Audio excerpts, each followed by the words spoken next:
नमस्कार। तो आज हम बात करने वाले हैं भाग्यांक और मूल्यांक के बारे में। तो किसी भी व्यक्ति का भाग्यांक और मूल्यांक अगर हमें पता हो और कैसे निकालते हैं ये पता हो, तभी हम अंक ज्योतिष के बारे में कुछ भी जान सकते हैं, अन्यथा ये सब व्यर्थ है। तो किसी भी व्यक्ति का भाग्यांक उसके जीवन में क्या अफेक्ट पड़ता है और किसी का मूल्यांक उसके जीवन में क्या अफेक्ट पड़ता है, इस चीज़ों को मैं आज आपको बताती हूँ।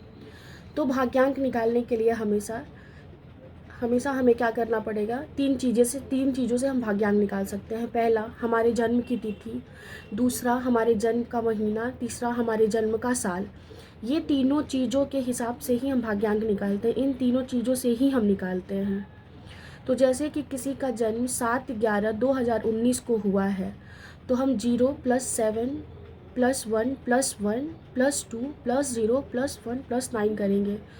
टोटल कितना होता है? 21 होता है। तो 21 ये टू डिजिट में आ गया, तो हम इसे 2 डिजिट नहीं निकालेंगे। इसको हम क्या करेंगे, 2 + 1 = 3। तो इस इंसान का भाग्यांक हो गया 3। और अब बात करते हैं हम मूल्यांक की। तो मूल्यांक जैसे सिंगल डिजिट का ही होता है, मूल्यांक भी।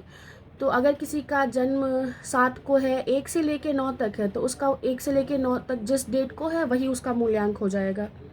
इसे निकालने की ज़रूरत नहीं पड़ती है। लेकिन अगर किसी का डबल डिजिट में डेट ऑफ बर्थ होता है, किसी का 28 होता है, किसी का 7 होता है, किसी का सिंगल, जो भी सिंगल होगा उसका सिंगल हो जाएगा, लेकिन जो डबल होगा उसका डबल होगा।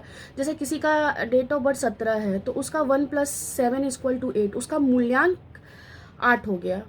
किसी का 28 है, तो 8 + 2 = 10। तो ये फिर डबल डिजिट हुआ, और फिर 0 हटा देंगे हम, तो 1 + 0 करेंगे तो =1, तो उसका भाग्यांक 1 हो गया है। किसी का 22 है, तो 2 + 2 4 हो गया, उसका मूल्यांक 4 हो गया। तो ऐसे ही हम निकालते हैं भाग्यांक और मूल्यांक के बारे में। मूल्यांक हमेशा जन्म तिथि के हिसाब से होती है, और भाग्यांक हमको जन्म साल और महीने तीनों से जोड़ के जो हमें प्राप्त होता है वो भाग्यांक होता है। इसी के हिसाब से हम किसी के भी नेचर, उसका लाइफ पार्टनर, उसका करियर, हर चीज़ उससे हम प्रेडिक्ट कर सकते हैं।